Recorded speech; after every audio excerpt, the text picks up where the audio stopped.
Okay, good afternoon, everyone. Both to people who are here. Did you start the webinar? Started, Yeah, so yeah, people yeah. online. Okay, so thank you to those who are in the room, and also thank you to those who can't see but are attending the webinar online.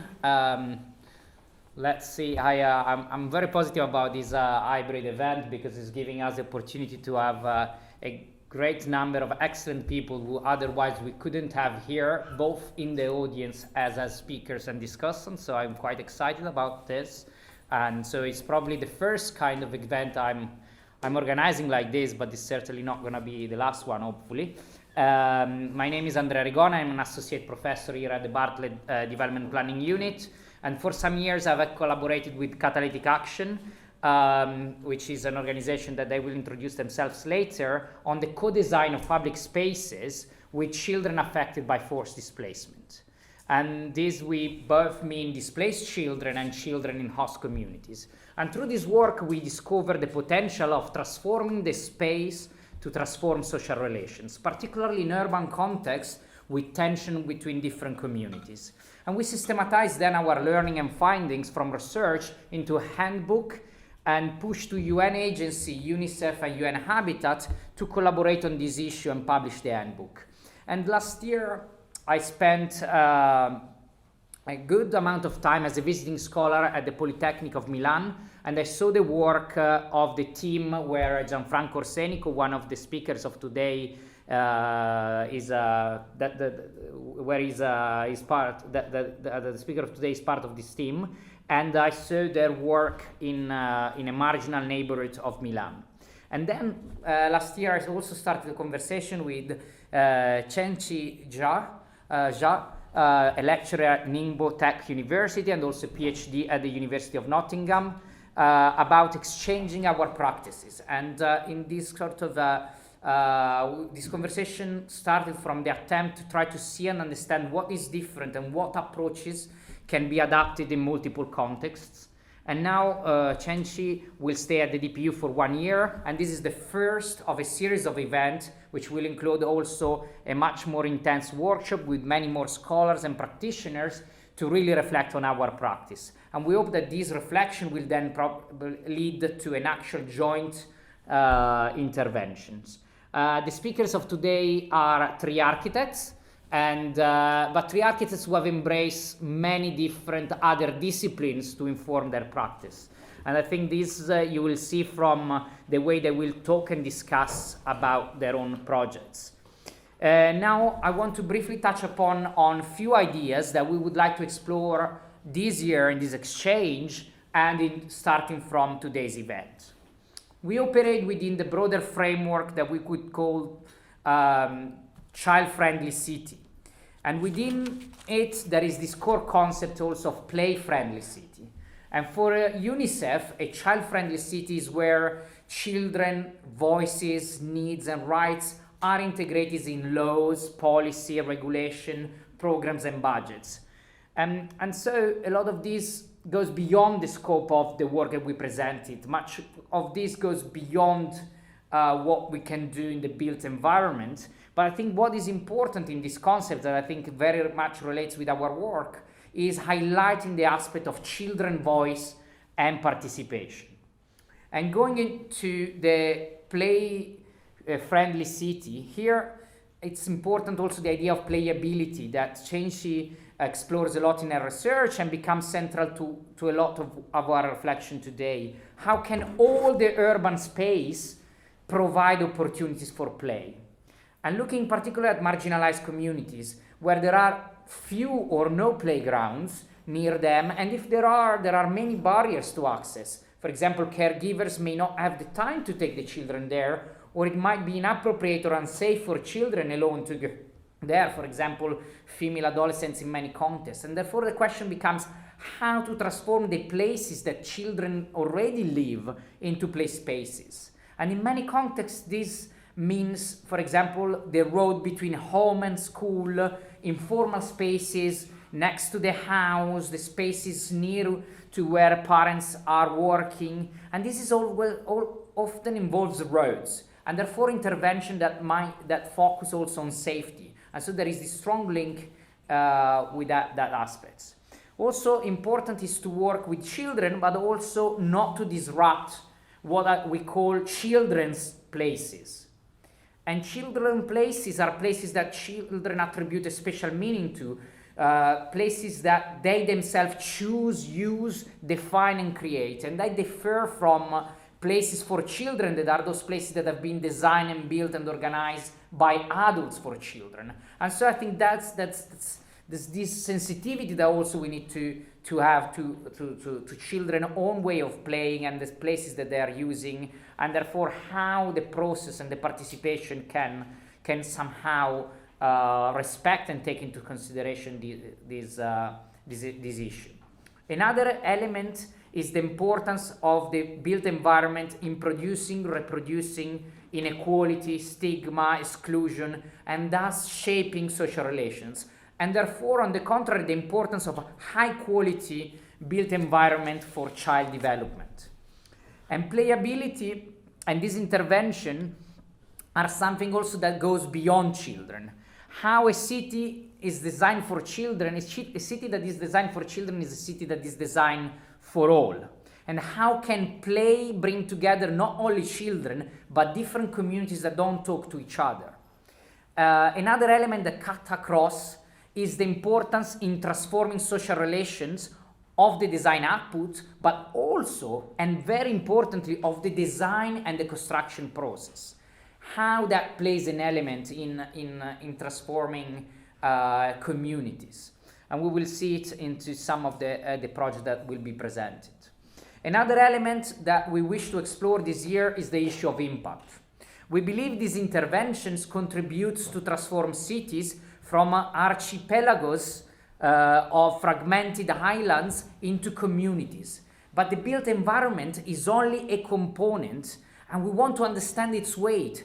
How important is the built environment vis-a-vis all the other interventions that are important for children and for livable cities? And I think often we have been told by funders of some of our projects that this participatory processes of designing child-friendly city are very costly, and often we are told that they are not essential in resource-constrained environments in already poor cities. So for us, the kind of question how important this work is, can we not necessarily quantify with a number, but almost with the number, because we have been told, well, okay, there are so many other priorities. Is it really making this road more playable for children, what we should be focusing on at the moment rather than other investments? And finally, are the issue that we want you to have in mind when you hear the presentation that will start in a second, and also for the conversation afterwards. We will take questions from the audience from both the webinar and from the panel here. And today here we have 3 speakers that will bring their reflections, 15 minutes each from their projects in China, Italy, and Lebanon. And I will be presenting the speaker as we go along, and later we have 3 discussants, and I will also introduce them as we as they start to speak. I will give a brief introduction. There is much more about their excellent bios on the event page. And first, our first speaker is Chen Xia. She found out this morning that she was unwell, so she will join us in Zoom. So I'm even more grateful that she has been able to be with us. She's a lecturer at Ningbo Tech University and a PhD candidate at the University of Nottingham. Her research focuses on mapping playability for children in a high-density migrant workers community in China. She's also a playscape practitioner, taking play everywhere in everyday living environment as the core concepts and trying to create more daily unstructured play and learning opportunities for children in high-density communities. Over to you. Can you see it? Very nicely. Okay. Good afternoon, everyone. And thank you, Andrea, for convening this seminar. I feel sorry that I can't be here in person because I have tested positive, but I still feel glad to have the online opportunity to share some stories about designing play space for children in China, especially in migrant workers community. And the design project I introduced is also located in a migrant workers community called Mindong community. Oh, sorry. Okay, before I introduce the design, I would like to briefly introduce the urban context. The project located in Ningbo, where I come from, it's a city located in the east of China, and it's famous for its manufacturing industry and the port economy. And according to the because of the strong economy, it has attracted a lot of migrant workers. According to the government statistics, there are near 10 million populations in Ningbo, and the migrant population almost occupies around 45% of the total population. And most migrant workers would like to choose the old residential communities in the urban center because of the good location, but low rise or low rent rise. And the design case is located in one of the representative community called Mindong community. And this kind of community always have indifferent interpersonal relationships. And most of these kind of migrant families are multi-generational, and intergenerational caring are very normal in Mindong community. And this is the aerial view of the Mindong community. Just as the picture shows, it's quite high identity, and it's a very typical Chinese gated community. Most residents in it are migrant workers and the elderly. And these pictures can show the verticalized housing, and the public spaces inside are extremely insufficient. And these three perspective photos can show how the residents inside, how to use the public space. It shows the series space tension between cars and the human.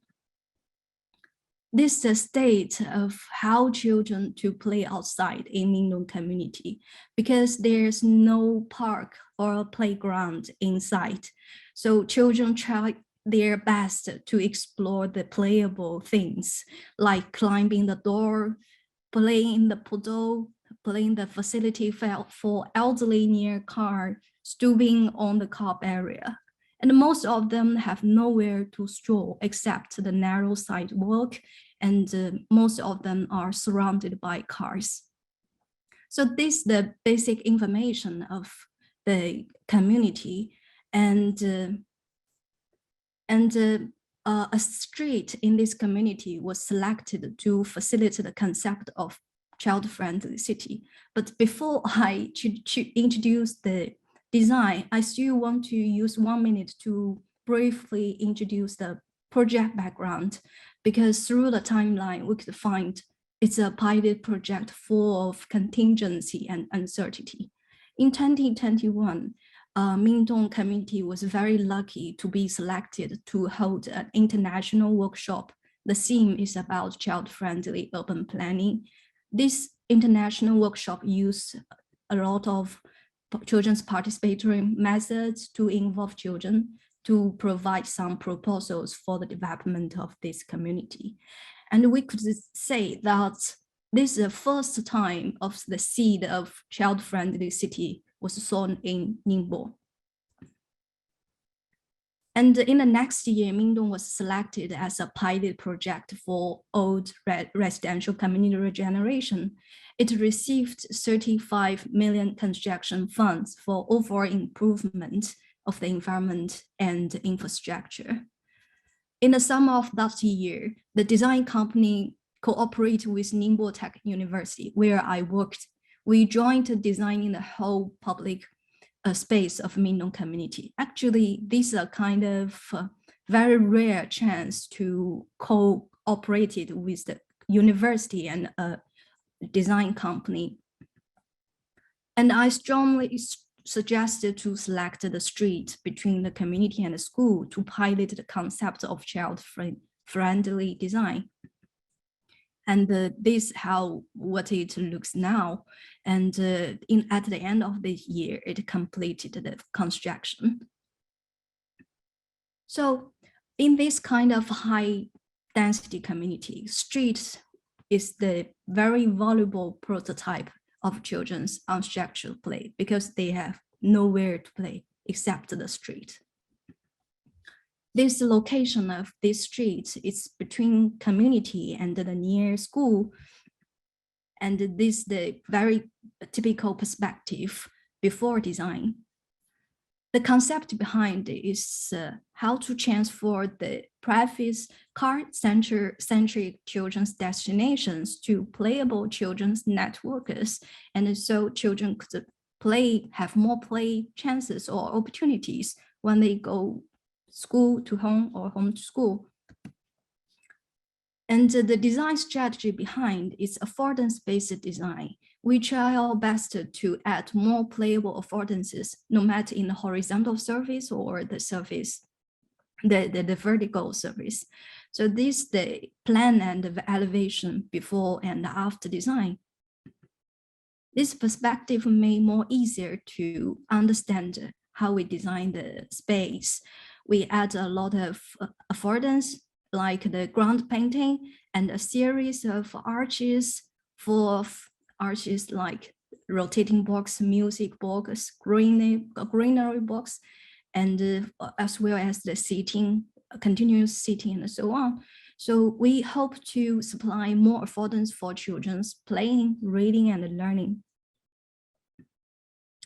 So this is before perspective, this is the perspective after. And we could see that after school, children use the space well. And currently, I'm doing the post-occupancy evaluation, use behavior mapping and the self-report questionnaires. And this is a very typical behavior mapping to show how children use the space. The moving checks partially show that it may be reach the target of playable children's networks. And it's also very interesting to find that children will use the affordances by their own ways, not just the pretended ways like our designer proposed. And it's also very interesting to find that gradually the elderly began to put their own tables and chairs to play cards near the play-friendly street. So obviously this design bring some positive effect to the migrant workers community. The first one is the health and the wellness, because it creates more play space and opportunities for children's physical activity and recreation. It improves their health and wellness. And it also provides a platform for children and caregivers to interact with their neighbors, build relationships, and form a sense of community. Is quite important for migrant workers community. Just as I said, they always have different interpersonal relationships. And it's also create some opportunities for children to engage in social and cultural exchange with other members. But at the same time, I also have some reflections. The first one is, I think this project is a contingency in China's up-bottom structure, because construction of play space is very dependent on government policy support and subsidies. But you know, government funding can only guarantee some necessary projects like playgrounds. So the play spaces outside playgrounds are not a mandatory indicator for the local communities.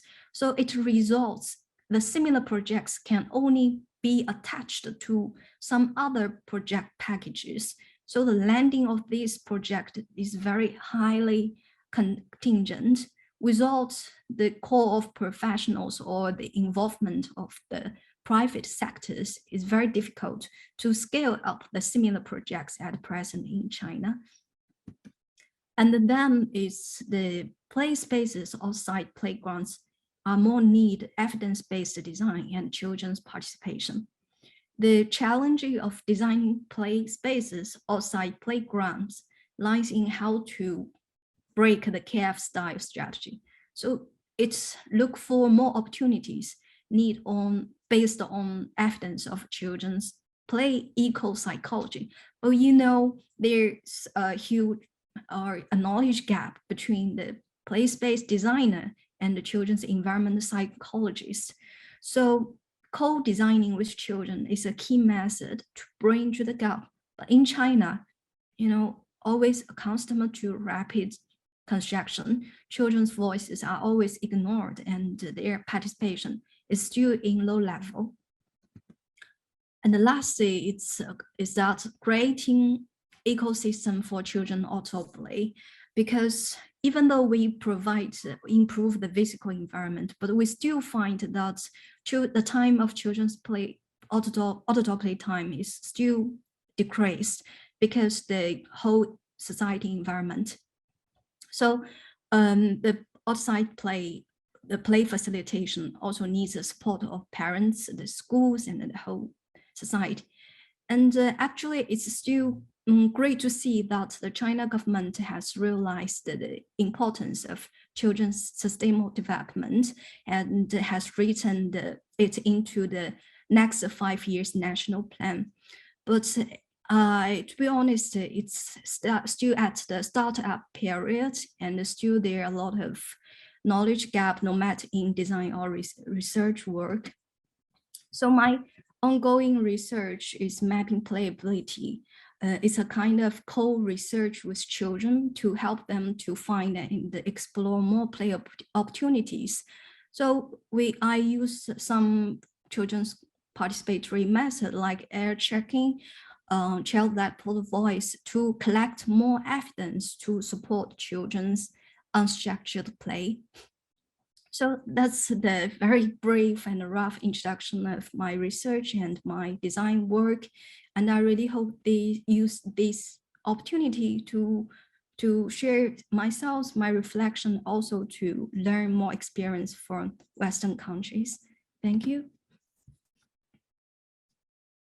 Thank you very much. This was excellent. And yes, I also want to remind everyone, both in the webinars, especially in the webinar, that they can use the question function of the webinar to write any question or comments that they have, and we will be taking those as well. So I'll move 1 second to Riccardo Conti. Is the co-founder and executive director at Catalytic Action. He's also an architect and urban designer with 9 years experience in participatory design in developing countries. He has led numerous placemaking initiatives, overseeing the design and construction of built intervention with vulnerable communities and managing complex design-build projects. He holds an MC from UCL in building and urban design and development, and a bachelor in architecture from the Polytechnic of Milan. So over to you, Riccardo, and in the meantime, we hope to solve our little technical issue. No, I need it, no? Yeah.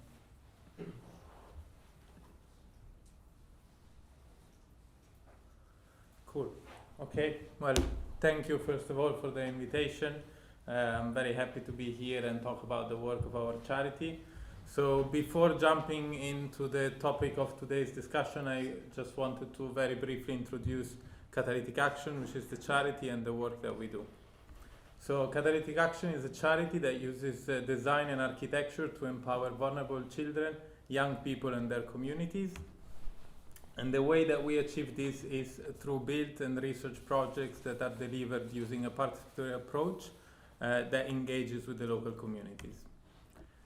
And for us, participation is really important, and it applies to all phases of each project. And when we think about participation with children, we think about like every single step of the process. So, you know, from the initial ideation to then the design, but also the construction. So on the slide, we can see some examples of some activities that we often do with children, like mapping in the neighborhood, so understanding where they would like to place an intervention, but also one-to-one interviews to discuss ideas and identify solutions, but also model making.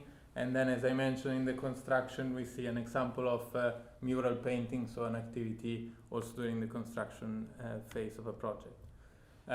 Our charity generates impact mostly on children's well-being, but we also improve the local capacity and the local economy, in particular as we prioritize the use of local materials and skills. We also have an impact on the social cohesion and inclusion as we work with different groups inside the community. And ultimately, we improve the built environment, as that's basically our entry point to improve children's well-being. Now, regarding the topic of today's discussion, a few words about the context in Lebanon. We think it's really important to speak about play outside playgrounds, especially in a context like Lebanon, where playgrounds and public spaces are really scarce. So it's important to think about these spaces outside this, conventional playground space, because ultimately that's where we observe that a lot of the children, like we can see in this picture, are spending time, whether it's a street or like a parking lot or, basically anywhere where there are no cars, you'll find kids playing. So it's really important to think about these spaces. And today I will show 4 projects.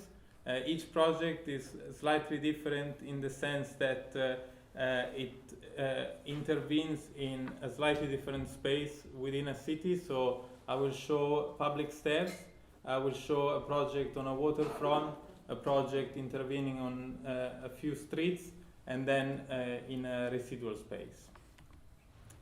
So starting with public stairs, this is a project that was done in 2022, and the objective of this project was, first of all, to rehabilitate the physical environment. So there were like a number of damages that were caused by the port explosion in 2020. So one objective was to fix these damages, but then also we wanted to improve accessibility, especially for elderly. And then the third point was to bring back some social activities that were very present in the space, especially before the explosion. So we placed a number of elements in the space, and starting from very, let's say, straightforward ones like the handrail to go up and down to improve accessibility, to like more, let's say, unconventional ones like a slide. And this was actually quite interesting because we had to do a lot of negotiation with the municipality. As you can imagine, at first they were not very convinced about putting a slide on a stairs, but because of our long-term relationship working with them, and because we did many projects in collaboration with them, we were able to convince them to put this element, and also showing them that it doesn't really disrupt the current use of the stairs. And you can imagine that the kids were very happy that we managed to achieve that. Then one reflection about affordances, which was also mentioned in the previous conversation. This is a point that for us is really important for 2 reasons. One, that when we try to integrate play in every element, like thinking about affordances is really helpful, but also because in our projects often the budget is quite limited. So if you can find ways to do more than one thing with one element, that's quite strategic. So in this picture we can see the handrail, but it's also a speaking pipe, so kids can play with it. And also you can see these wooden spheres that you can spin as you go up and down the stairs. And these were painted with the local residents, so again, also an added value that we could do within this project. And as I said, it was really important here to bring back the community to the space and to show the community that now the stairs have been rehabilitated, but also to remind them about the social value that this space had. So we organized a lot of activities, We engage with different groups through art and performances, just to really show the community that now this space belongs to them, and they can reclaim it basically and bring back that social value. About the participatory approach, maybe here just to mention a few tools. In this specific project, we use Minecraft, which is a video game, but it can also be used to co-design. And it was quite nice because adolescents knew the video game, and so they could place their own idea within the 3D model directly, which was quite fun. And we also did something similar directly on site, where we basically took the participants on the stairs, and they could show us the ideas and directly put them in the space and tell us what they had in mind. Second type of space that we can find in many cities is the waterfront. In this specific case, we are in Elmina in Tripoli, and this was quite a challenging project because this was the existing situation. So it's very, very long waterfront with basically no facilities aside from a sidewalk. And we had also in this case very limited budget, so we had to be quite strategic in thinking what to do. And from previous research, we knew that it was really important for caregivers to have facilities near the house for them to be able to use them on a daily basis. And so we decided to split the intervention into 3 locations along the waterfront. Each location, they all look like similar, but each station had slightly different items. Some of them encourage more like physical play, but also like some items are just for people to enjoy and also appreciate the natural value of this specific public space. We try to include items for all the different age groups, which is very important.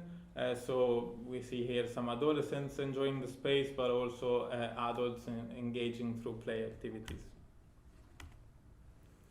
And we completed this project, I think, a year ago. And we have been monitoring its use, and we're always very happy when we go back to this project because we see that it's always full of people, it's full of people from different age groups, different nationalities, and this is not only like a positive indicator about the success of the project, but it's also a good indicator that these type of projects are very much needed and they can be enjoyed by many members of the society.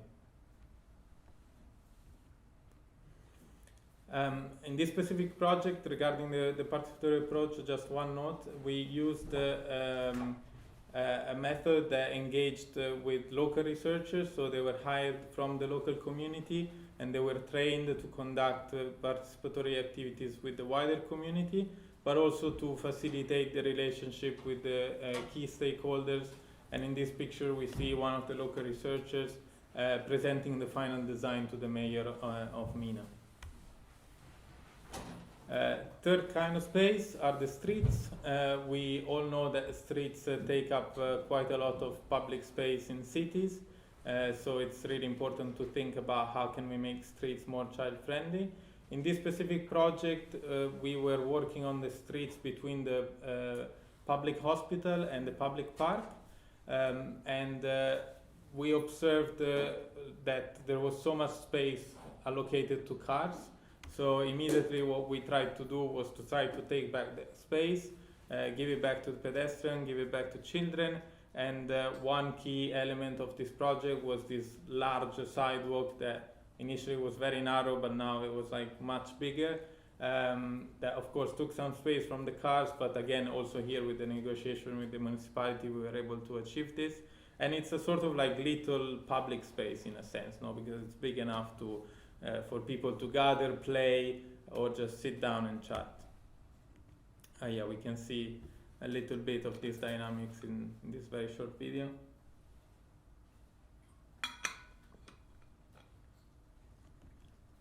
And we included different elements throughout this intervention, so we can see here like some permanent floor games, but also some bicycle racks that are often used by children to play and like go under them. Sort of funky bench or climbable element we see on the top right, a safe crossing, and other seating arrangements. One thing to mention that is quite important in all our projects, especially when we're talking about spaces in the cities, so they're open 24/7 for everybody, is durability. And so like we have to think quite a lot about what materials to use, especially that we know that many municipalities where we do the projects are not gonna take care of the maintenance. And so just one note on this project, we wanted to include colors as much as possible, but we knew that the municipality is not going to reapply the color after 6 months or a year. So what we decided to do here was to include the pigments directly in the cement mix.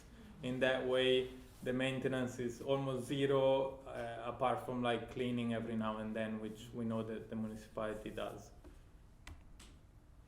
And also in this project, we worked with the children to map the location. So the example I showed at the beginning, and also like be very specific about showing to us what sidewalks needed fixing and so on.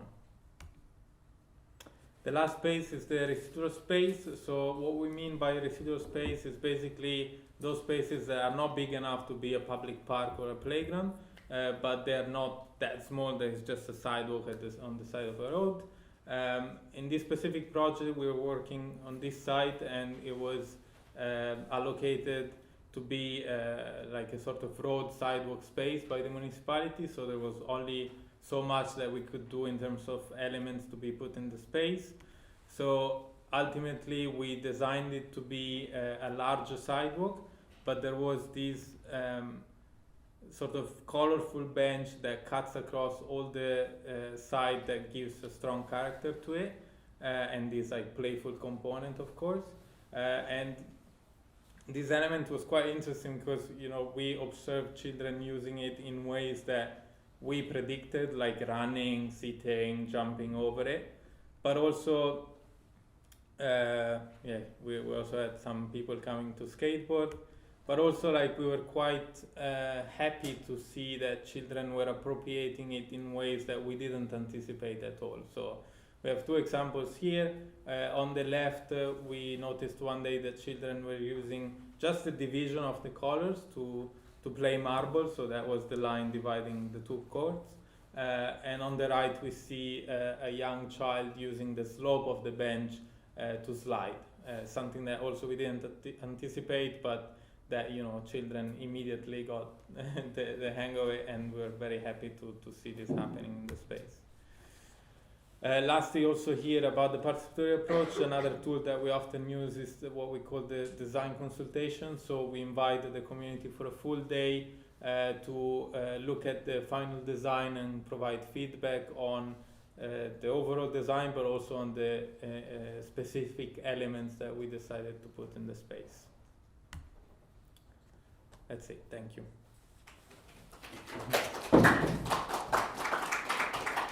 Thank you so much, Riccardo. And let's see whether now we solved the technical issue with Gianfranco audio. Can you speak? Yeah, you hear now me? Fantastic. Thank you. We hear you very, very well. Sorry, but I don't know what happened. No problem at all. I mean, we just had to swap, so it was not a problem. Just you can go share your screen. The floor is yours. Yeah, okay. Thank you. You see? Yeah, you see the screen? Yes, very well. Okay. So thank you for inviting me and my research group. And as you said before, Andrea, this evening I'm telling you what we are doing as a research group in the last years in San Siro, that is a public neighborhood in Milan, and I'm organized my speech in 3 parts, starting with a short description of the context, our research approach, and also and to end with some example of how we act on the floor of the neighborhoods. So San Siro is one of the biggest public housing neighborhoods in Milan, and is located in the northwest part of the city.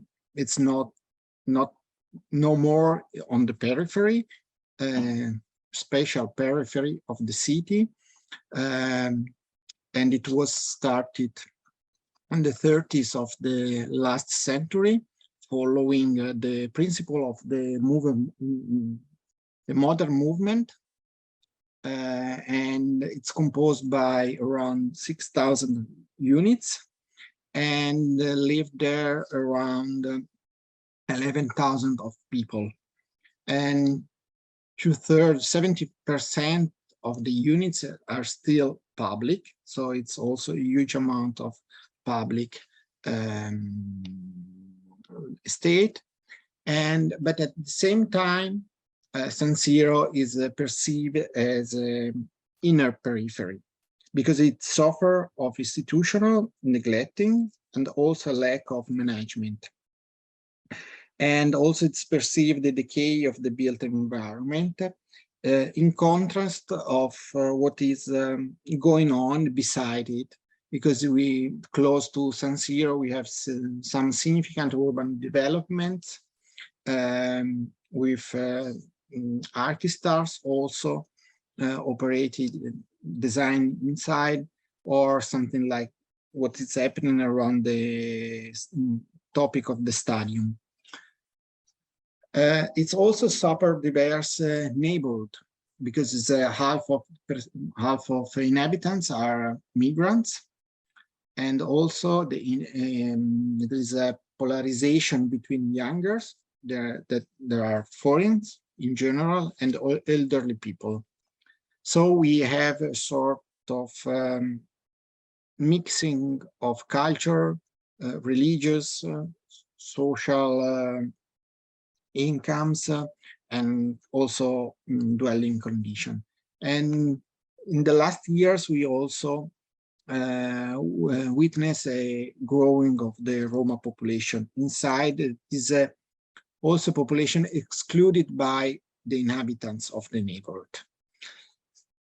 From 2013, a group of researchers from Politecnico di Milano started to do research in the neighborhood, and beginning with a workshop. And the year after, in 2014, a smaller group of researchers and students set up in a smaller group that we decided to call Mapping San Siro. And we opened also a small office, research office inside in the neighborhood. So we stayed there to do research. And this following the years, also the faculty appreciate our work and involve us in the program of campus. That is a social program of our faculty, and we move in a bigger office just in the corner of the first office.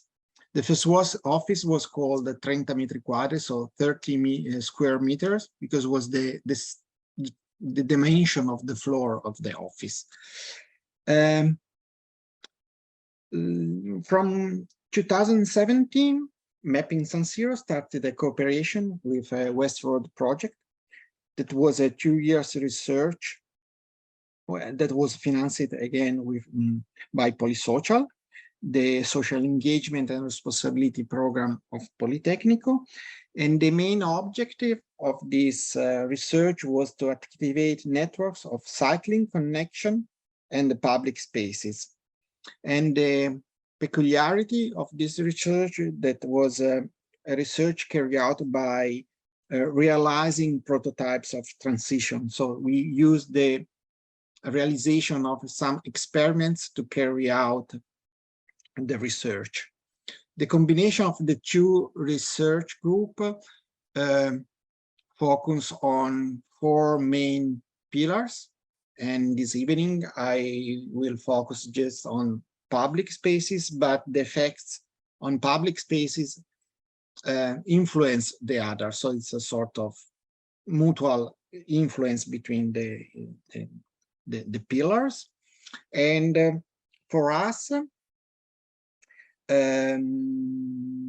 working on the quality and on the dignity of the public space is a tool to know better the neighborhood, is a tool to build a relationship based on trust with locals. And also it's a way to clarify and formulating more precise question for the future, for the change of the condition of the neighborhoods. And so, as I told before, the specificity of our action, I think, is to build experiments. And so I can say that we not co-design, but we co-build the research.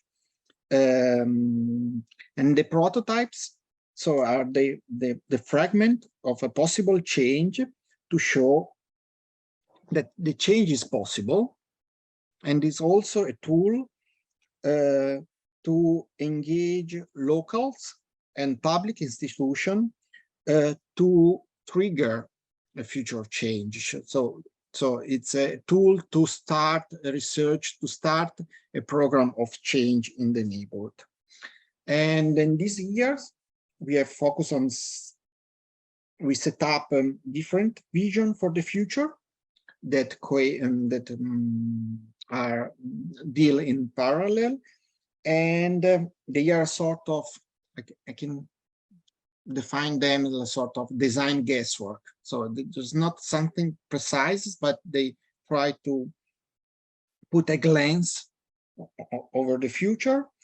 And today, one of these focus on the youngers as a fragile population, because it's from migrants, parents, and also the school dropout is a huge problem here.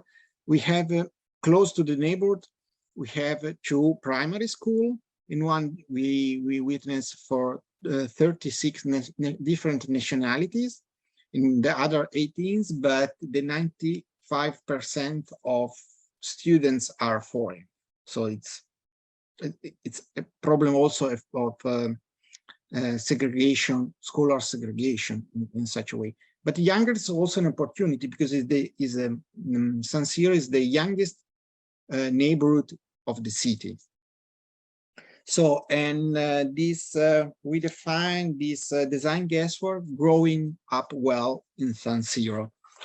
And this design vision is based also on a shared image between the network of local society that in the following years we try to build to activate an accessible and safety connection for pedestrian and cyclists between the primary schools that stay on the corners of the neighborhood. And now I'm showing you the first prototypes. That's called Patto Gigante. And this is a sort of fragment of this path, long path. And the project is a new public space along the pavement of Via Gigante, just in front of the off-campus, our research place in the neighborhood. And the project tried to rethink the pavement that was improperly used as a car parking and also a place for bulky goods. And we realize it with a public collaboration agreement that is a new instrument that the municipality of Milan used recently, and we realized in cooperation with local networks of association. So simply we realize a new horizontal graphic that is playing oriented, a wood platform with flower boxes, some basic furniture. This is the only one public table in the neighborhood, for example, and it's also becoming a resource, but also a conflictual place just for the table. And also with 2 bicycle tracks to improve the cycling, the use of bicycle. And so the building days is a key moments for us, because it's a opportunity to involve and engage also locals, starting from the curiosity of kids. So the curiosity is a relevant ingredient for us to trigger the curiosity, and also to establish the first contact for the future days when the realization is done. So this is during the realization, because in the days of realization we involve also students from faculty. So it's also involving educational also the real of the education in the project. And in the day after, on the year, in the month after, and in the years after, we observe also the agency of the space. And so the place, the transformed place, could be an engaged tool in the daily life. Just some examples. And to engage also not just kids, but also parents and relatives. And it starts the relationship starts it helps to develop a co-design service with local associations. For example, involving kids from public space, we can involve them in some cultural afternoons with some cultural events. We'll also start a program for helping students with the homeworks. But prototypes are also a tool to build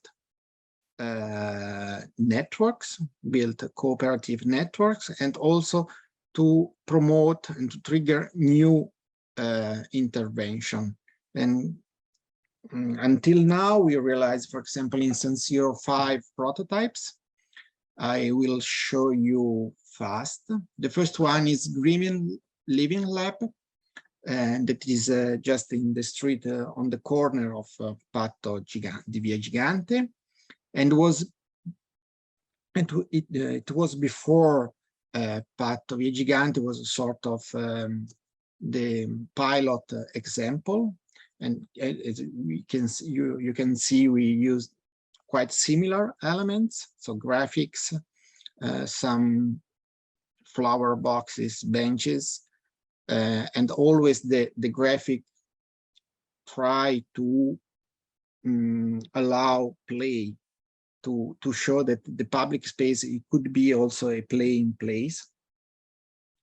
And we learned, for example, from this experiment that the relevance of the durability elements. So we just try to, the following prototypes, we try to follow more fixed elements. After Patto Gigante, we realized Trabucco Gigante, that is a deck, a platform, in the courtyard on the back of campus. So in a public housing, also the courtyard is a public space. And so this is an infrastructure, again, for cultural events, but also for daily events, also for free playing. It's also a free playing space. But in our relationship, we deal also with the parents of the child. So we cooperate to for a requalification of the courtyard of the school with new, more natural elements to support the activity of the school, but also the initiative of the parents. And the last one that we finished just a couple of months ago, it's a small playground that we realized on the border of the neighborhood, and was also the first opportunity for us to activate a collaboration also with private company, because the Recordati, that is a pharmaceutical company that stay just in front of it, pay the transformation. So it's the first example for us in the neighborhood of the cooperation between public, private, and local community. And it's also, this playground is a tool to bring students out of the school and use the neighborhood as a field of experience, and just know more well the neighborhood. And that's all. Thank you. Thank you very much, Gianfranco. I don't know if these microphones are good enough to hear the clapping, but all of you as speakers, you got a very good clapping from the audience locally. Okay, I thank you so much, Gianfranco. And I would say I feel I've been traveling from Ningbo to Beirut and now to Milan. Has been this very visual presentation really made me daydreaming almost through the different places. And I just realized I forgot to say something important in my introduction, which is that this event is co-hosted by the Bartla Development Planning Unit in our series Dialogue in Development, but is also co-hosted with the UCL Critical Childhood Studies Research Group. And our first discussant today is actually the convener of this research group, and is Rachel Rosen, Associate Professor of Childhood at University College London. Her research focuses on marginalized children and families, especially those with precarious immigration status. It investigates their practices of sustenance and care at the intersection of neoliberal welfare and border regimes, which shape their lives. Methodologically, she's interested in the ethics and politics of ethnography and participatory research with children and other marginalized social groups. She's the co-author of Negotiating Adult-Child Relationships in Early Childhood Education and co-editor of Reimagining Childhood Studies, and also Feminism and the Politics of Childhood, Friends or Foes. And finally, another book, Crisis for Whom, Critical Global Perspective on Childhood, Care and Migration. I'm really happy to, she's also a longtime friend, and I'm really glad she's here with us today. Over to you, Rachel. Great, thank you. Oh, sorry, my voice is a bit rough. Well, I'm really glad to be here, and glad that it's a hybrid event since I'm not feeling 100%. But let me just start by saying I'm in the wrong field. I mean, those presentations were phenomenal. I think the work that you're doing is so exciting and really speaks to this point that Andrea started with, that transforming spaces can transform social relations. So it was really exciting to sort of take this trip to different places in the world and see the way that that's happening. Yes, and so I have not just enjoyed the trip, but also have a small desire that I wish I had gone into this sort of a field. I mean, one of the things that this idea about transforming social relations through space, it really speaks to the ways in which myself and other sociologists think about children and childhood. And this is that childhood is a social institution. It's something that's socially, historically, geographically, and temporally constituted, rather than a sort of natural, universal experience across time and place. And so the idea there is that if childhood is something we produce, it's also something which Spiros Spyrou talks about as something that we design. And so this idea of designing childhood through policies, institutions, practices, but also space, I think is central to the sorts of ideas, or really runs in parallel nicely to the sorts of ideas you were talking about today. And that's about the productivity of space in terms of the ways in which we think about, imagine, and live childhood and adulthood. And I had sort of 3 points on that really stood out to me in terms of your presentations. The first one was kind of counter to the idea of generational segregation. So Hilda Zeyer, for example, writing about Europe, primarily Northern Europe, she talks about islands of dislocation, the idea that children and adults live in islands of dislocation, separated from each other. And I think your work today spoke to the idea of the way that designing childhoods or designing spaces can counter those sorts of practices and can lead to really intriguing, exciting, and generative intergenerational connections. We can also think about these sort of segregations in terms of what Di Genova calls the global color line, or the class segregation that happens in urban spaces. And again, I think that the productivity of what you were talking about today in your examples show the possibilities that in designing childhoods or in designing spaces, we can think about ways of addressing or challenging some of these segregations. Another point that stood out to me in your presentations today was about both the importance of designing, but also the importance of spaces in between, as Matluba Khan talks about. The idea that children may play in playgrounds, but there's also spaces in which children live, engage, practice, relate, play, in spaces where they are, in spaces in between those that are meant for play. So in some of my own research in early childhood settings in the UK, for example, the playground was not the favorite place. The dinosaur toys were not the favorite toy. The best place in the nursery, in this particular nursery, was a space between a wooden fence and a set of low bushes, but bushes that they were low, but they were taller than most of the children in the nursery. And if the children in this center could spend time anywhere, it was in that space in between. And so I think those spaces in between, which I also heard you talking about today, are the spaces of imagination, of generativity, of unpredictability. And therefore, I think this idea about transforming relations, that it can bring about something new. And so I really appreciated the ideas you offered about the ways in which you can design for that openness or new imaginaries.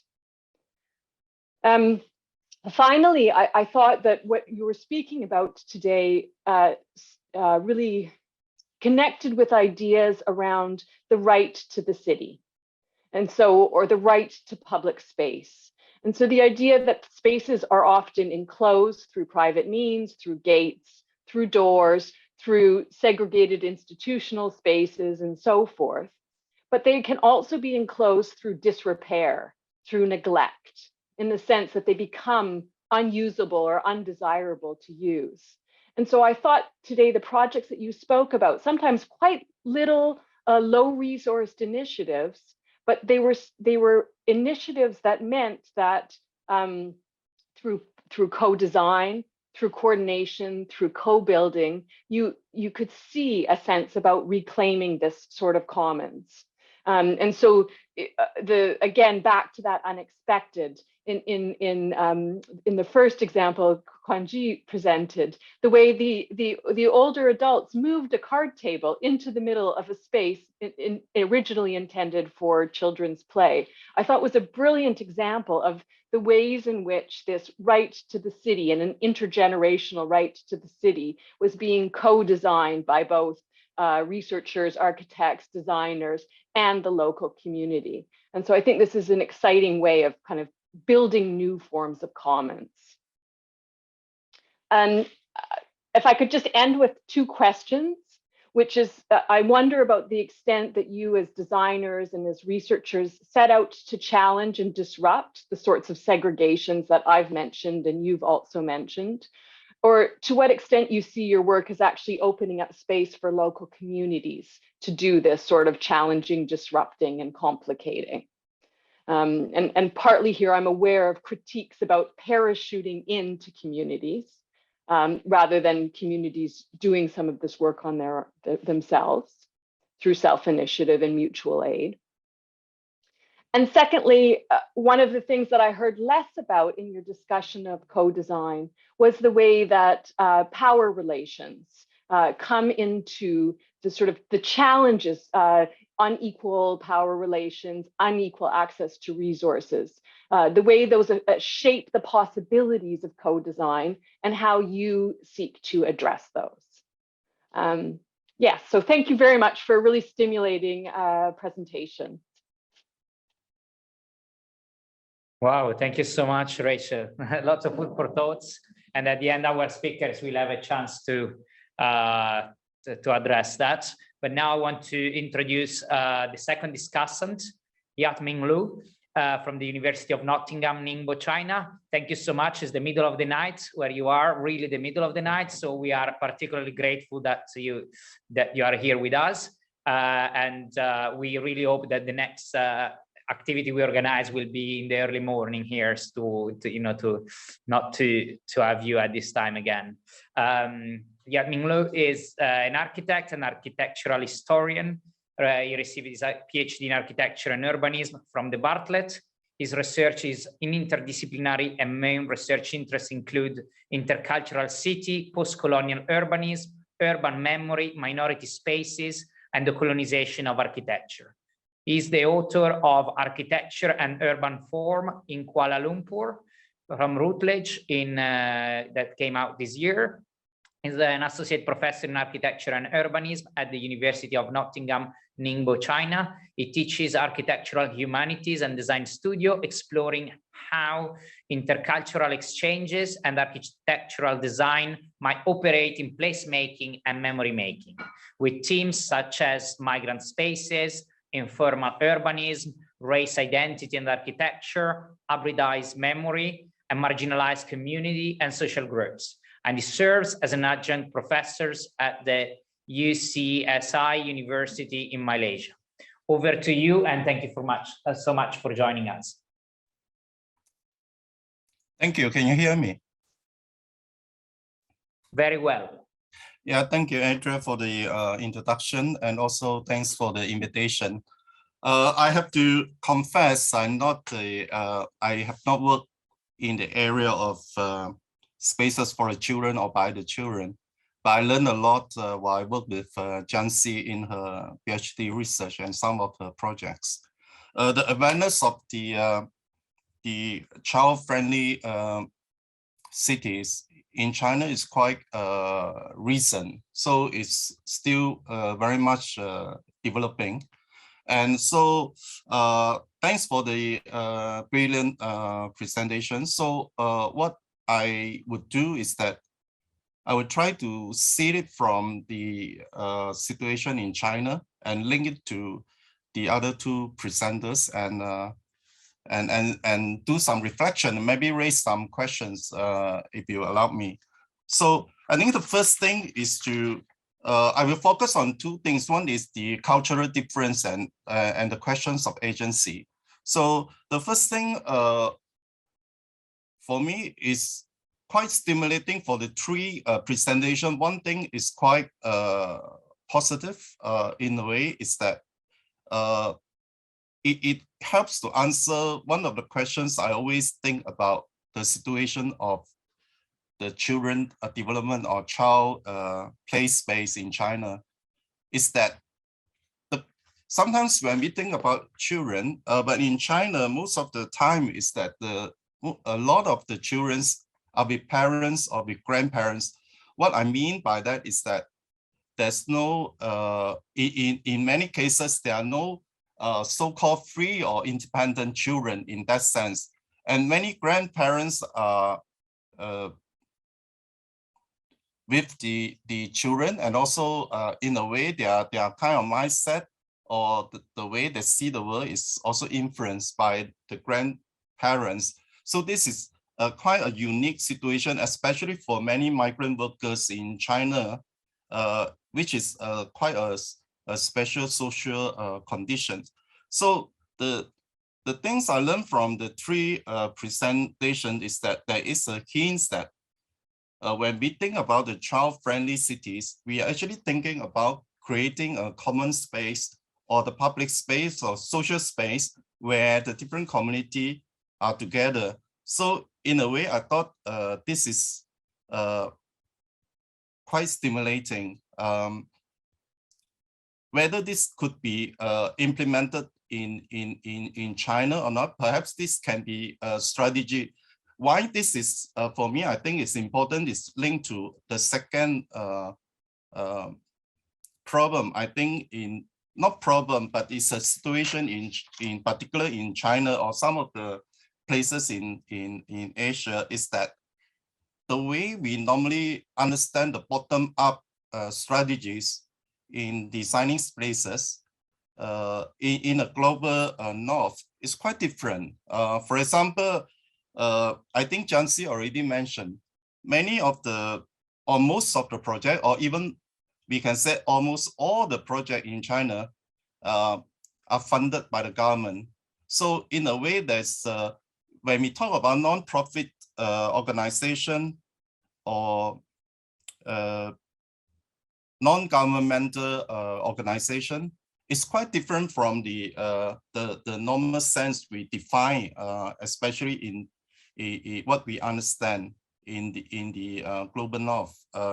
So in that sense, there is a certain issue of power we need to deal with, in the sense that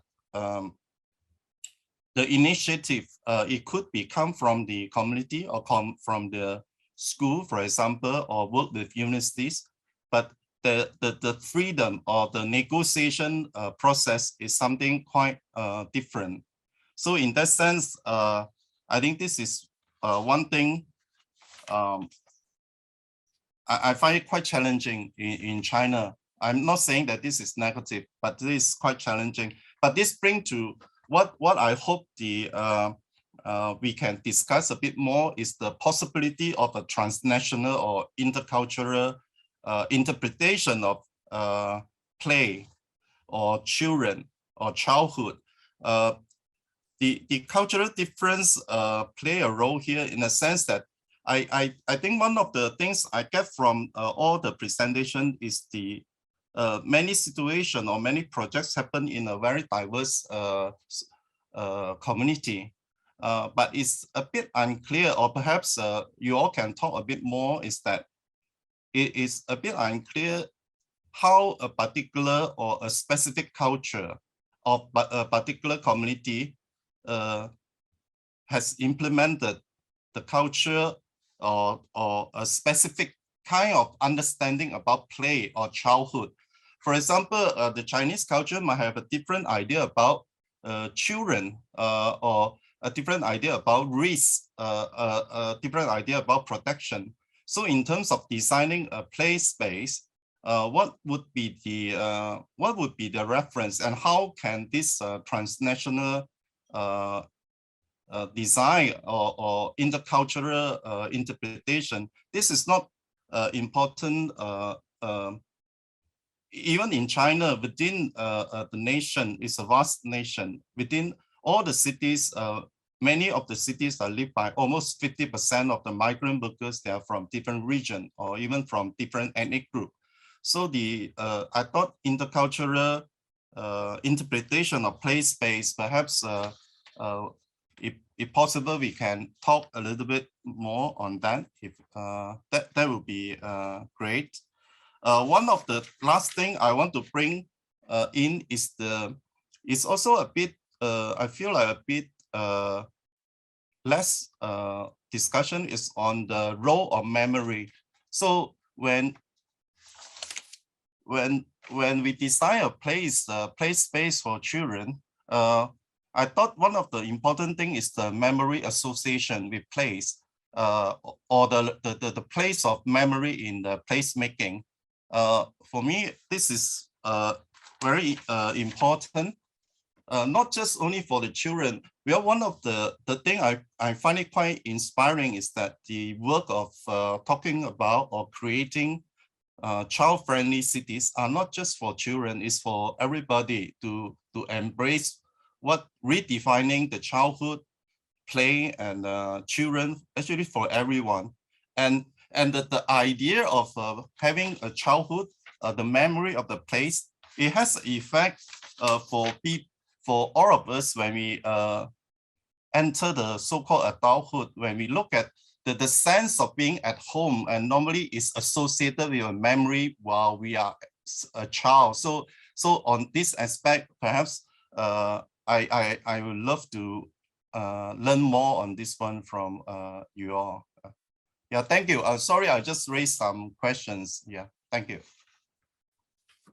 Thank you very much, and excellent questions actually. And I know some of these themes were discussed with some of the presenter and the speakers at different points. So I'm really looking forward to hear what they have to say later. But now I want to move to our third discussant, Helen Woolley, who is a professor of landscape architecture, children's environment and society at the University of Sheffield.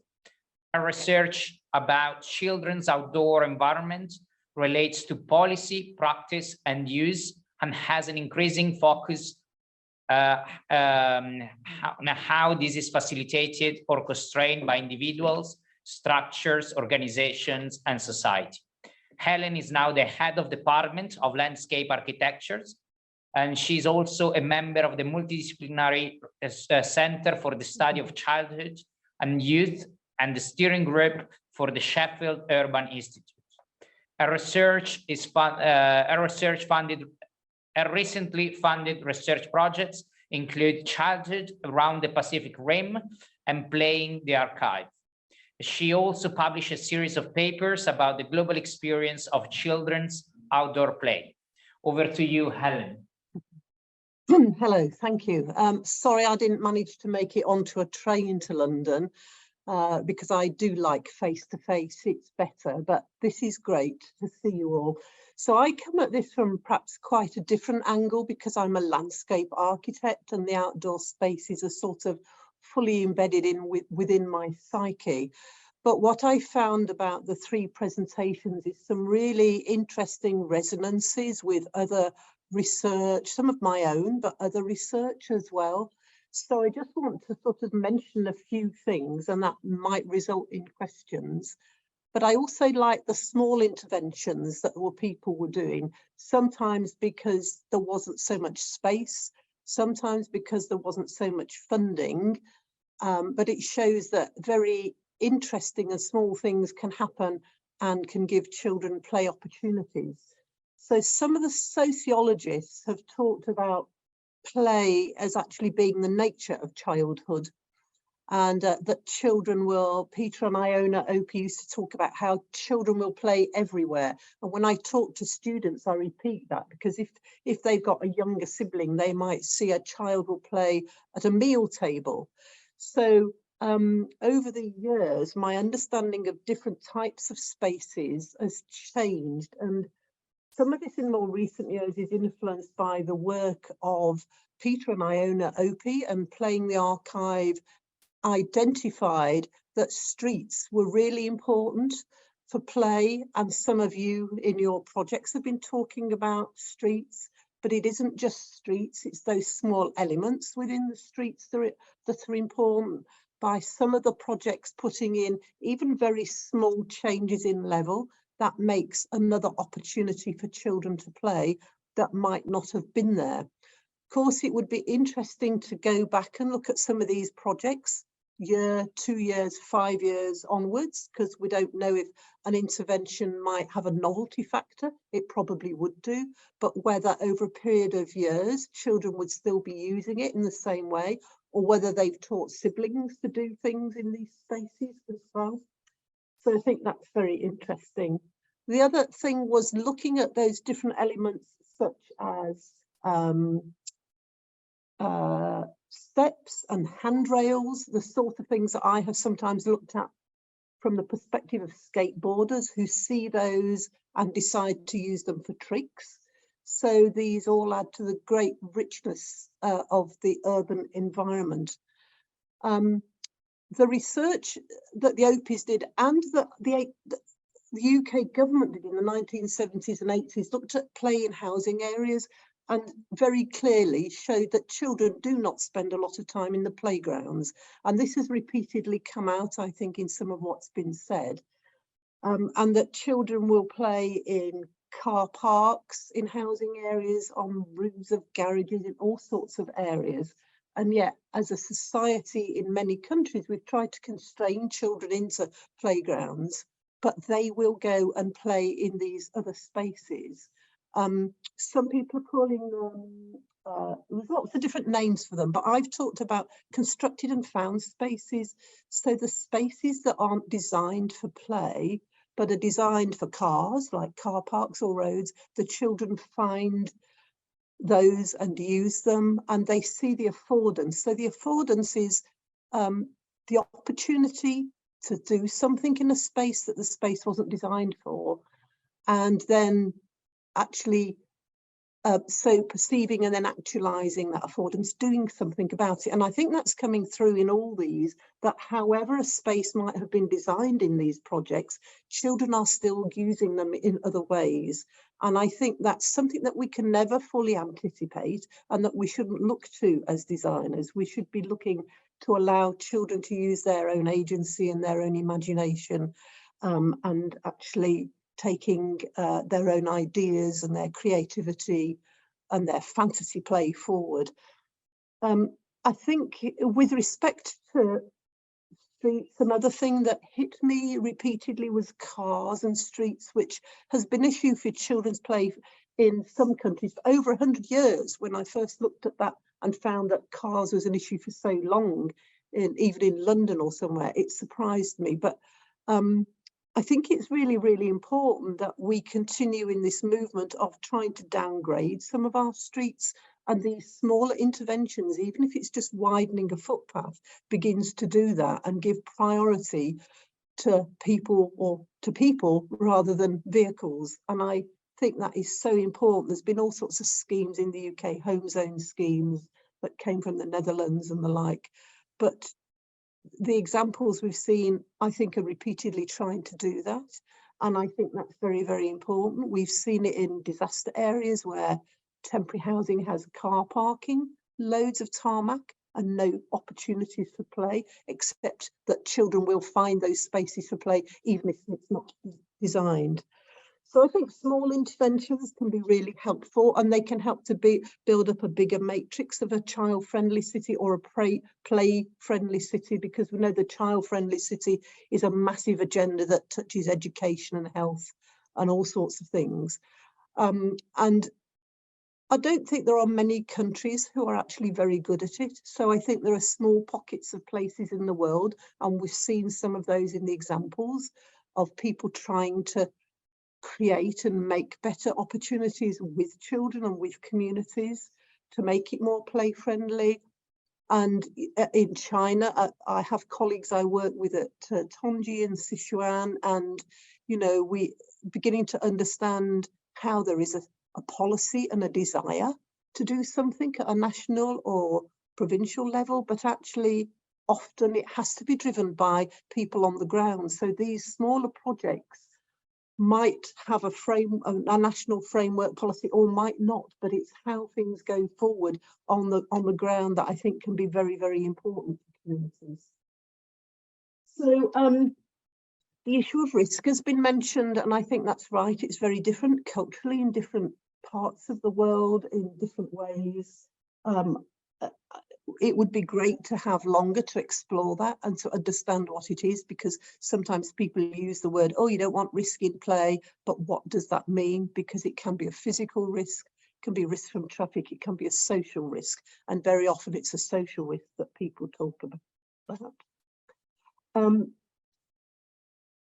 In looking at some of the examples, I loved it where it's been designed for children, but then the older people are creeping into that space as well and making it multi-generational, as if the parents and or the adults are saying, yeah, this is my space as well. So I think that's really great, because this, I absolutely agree that if we design spaces better for children, or for especially perhaps for children with impairments, because there might be additional needs to consider, it means we're designing spaces better for everybody.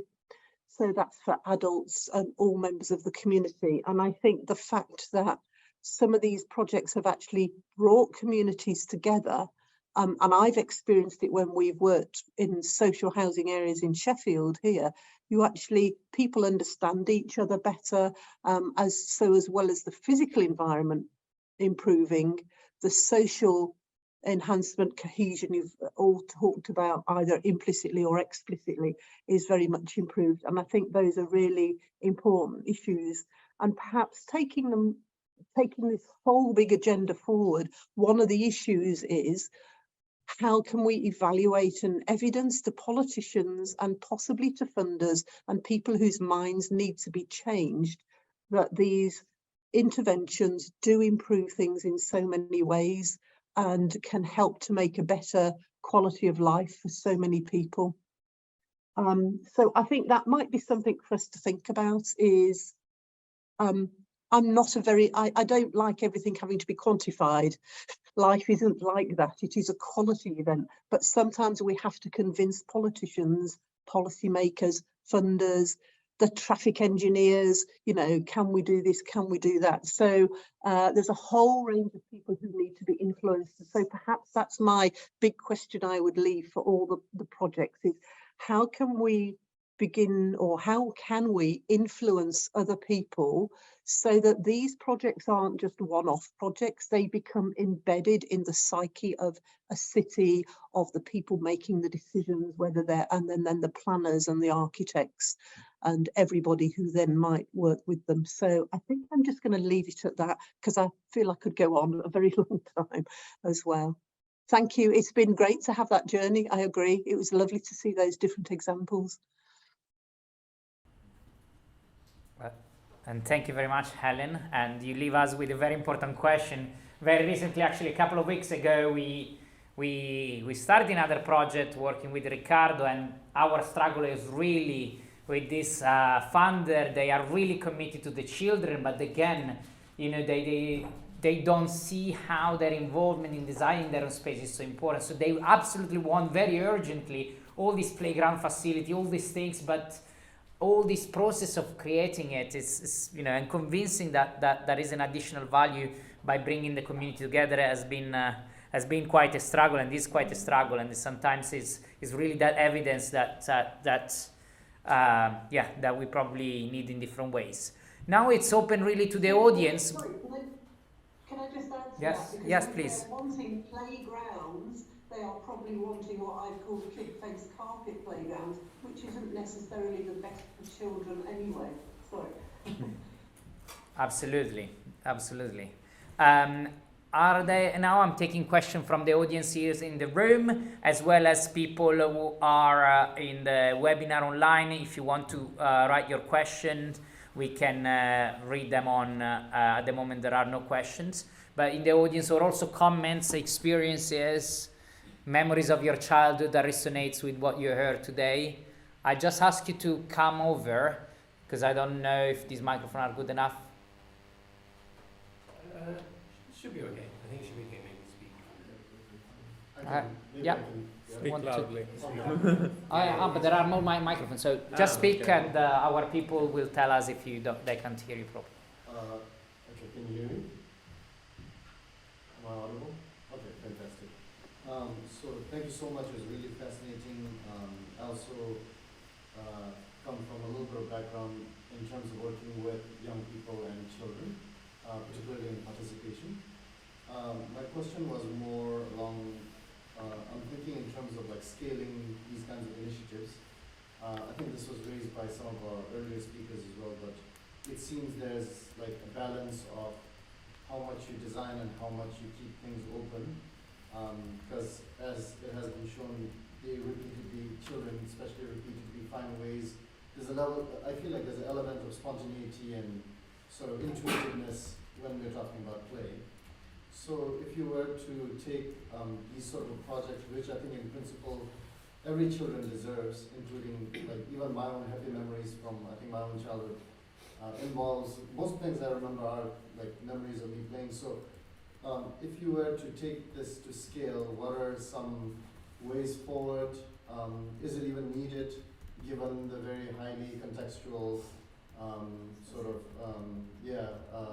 needs in terms of different communities, and if scaling up is an option, what are some challenges? So I guess this is open to anyone that wants to take it. Yes, there were other hands in the room. Yeah, just behind you. Just if you want to say your name, just for the speakers.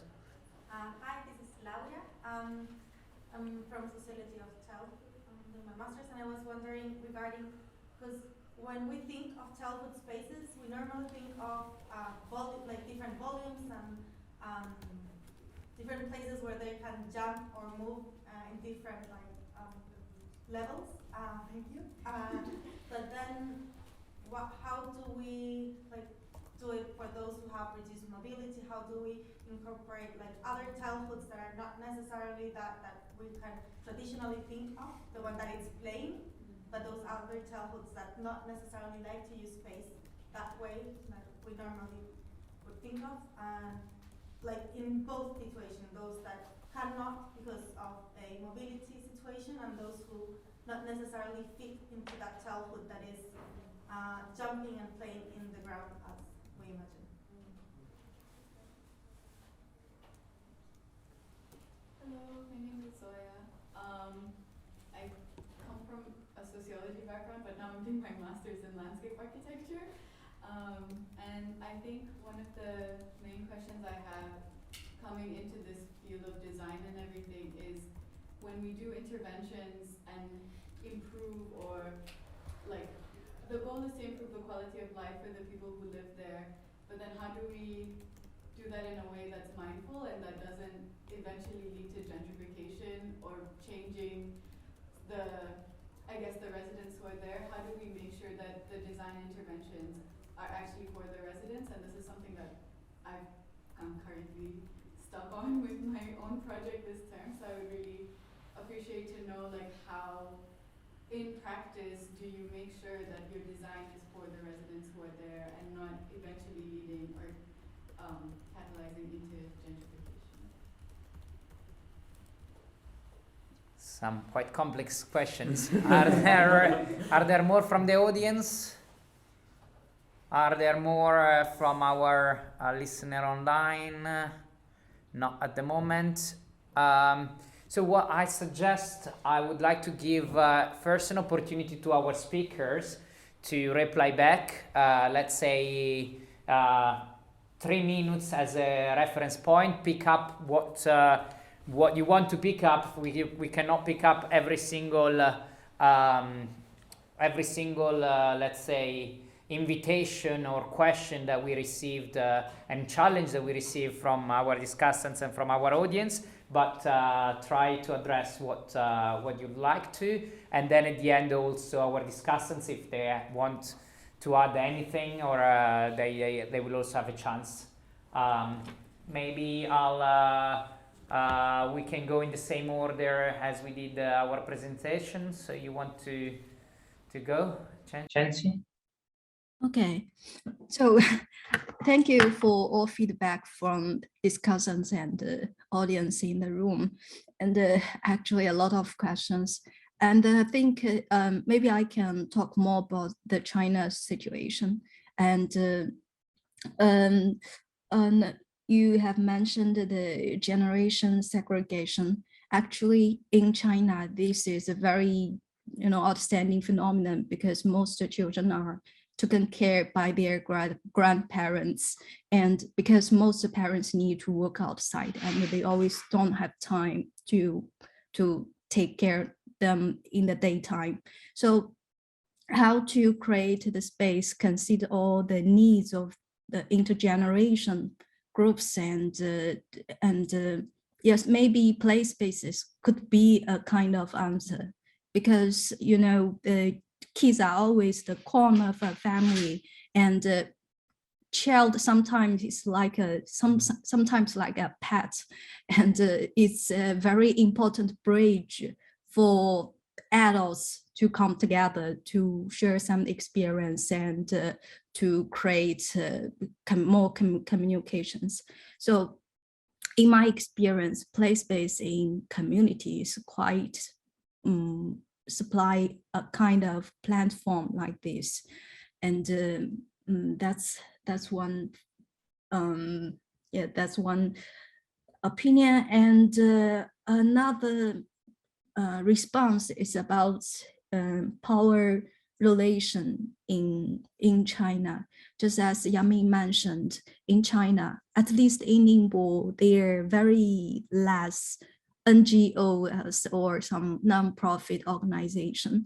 So it means that the government can only supply some funds to improve the physical environment, but they don't have the energy or the resources to support the place-making events or some playable streets, some event organization like this. So it means that actually the physical improvement is not necessary. We could find that children sometimes will also tired of the fixed elements because there's no change.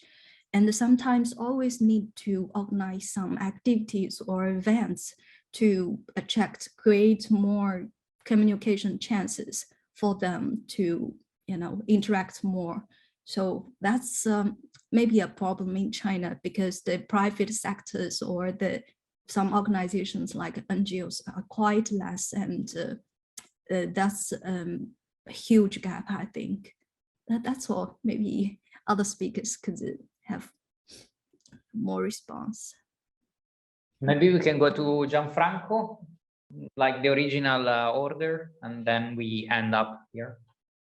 Okay. Thank you all for the feedback and also for the question.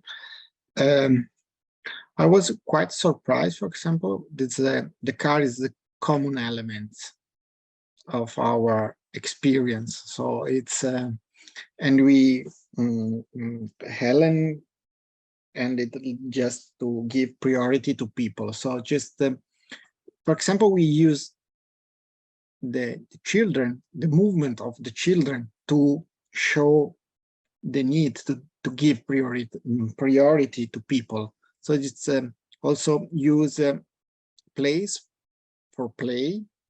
It's also use the movement of the kids in the plays. It's a tool, it's a medium to show the relevance of the importance of the public space today.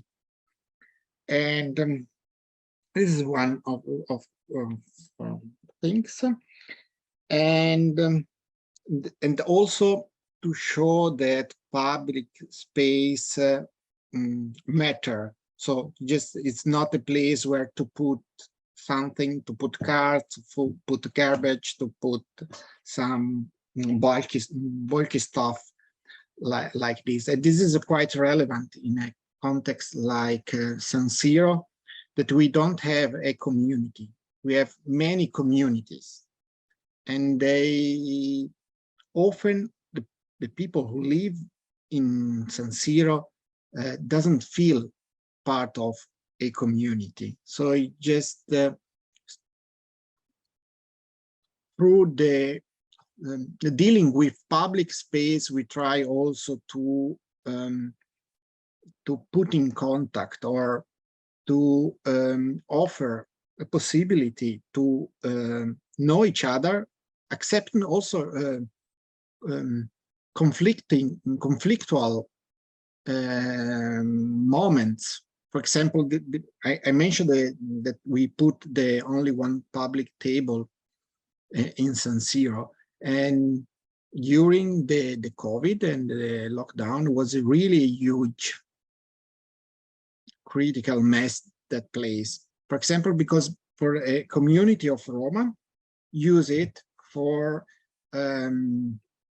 play blackjack all the day. So this is excluded other communities, but to leave the table there was also a medium to try to negotiate, also to find a balance between the many communities. So the who live upside on the table, and also who pass through and that along the pavement. So it's just, and it takes, for example, a couple of years. And so it's what helps us is that we have a place there. So also we can manage in such a way also the public. And this is quite it's a critical element in other situations when we are far and we cannot help following what we do in the public space. And I think it could be all, and leave the floor. Thank you very much, Gianfranco, and over to Riccardo. Yes, no, thank you for all the questions, many good points, also some very difficult questions, so I'll try to do my best to answer as many as possible. Maybe first of all, the point on power relations. This is clearly something very important that us, like we've been thinking about this quite a lot, and we are always really careful whenever we work with a community about understanding the power relations, but also then to develop tools that can help us address and mitigate some of these power relations, so that, you know, give the space to everyone to express their own opinions about a specific project. So today's presentation was like very quick and kind of focused a little bit on the architecture of these spaces, but we've done quite a lot of work also around the process. Like Andrea mentioned in the introduction, we also published a small handbook about like what co-designing with children means, and we also included there a lot of reflections about power relations and like the potential danger of participation when it's done in a way that is not like too careful about those dynamics. Then I wanted to comment on the question about inclusive play, if I can call it like that. It's something also that we have thought about quite a lot in our practice, and in today's presentation also was not very maybe clear, but I mean some of these spaces are inclusive. I mean the stairs not so much, but also like disability is not just physical, so there are also other things that we look at. So like you know, visual impairment, also we try as much as possible to include elements like tactile play and a number of things that can create these inclusive moments of play in our project. So not just physical accessibility, but also on the play side of things. There was a question on the scaling up and also like the question about evidence. I think they're kind of connected. How can we show the impact and convince people that this is needed, and how can we then scale it up? I don't really have an answer, meaning like us as a very small charity is a struggle. As also Andrea mentioned, we recently struggled with a partner on this aspect. But maybe I can just say that, you know, like what we're trying to do is to show that it's possible, to show that it's also possible with a limited budget. So, you know, hopefully these can inspire other people to do the same. And also, like in our experience, we have seen that municipalities and like maybe other stakeholders that at first are not very convinced that this is necessary. Then when they finally see the project completed, like until you get to that point, they're still like a bit hesitant. But when they finally see it completed and they understand that, oh, okay, you did this much with that little money, and they see the community enjoying the space and, you know, full of people throughout the day, then they understand that something is happening. Maybe they cannot fully wrap their head around it, but they know that, you know, this is good. And then there was, well, the question on gentrification, my God, I don't know. But yeah, I think it's, yeah, I know it's an issue. I'm not sure that us as architects or landscape designers can solve this problem. So I don't really have an answer, but maybe academics can reply a bit more, who have thought about this quite a lot. But yeah, no, I just wanted to say on that point that, I mean, I know it's not really an answer, but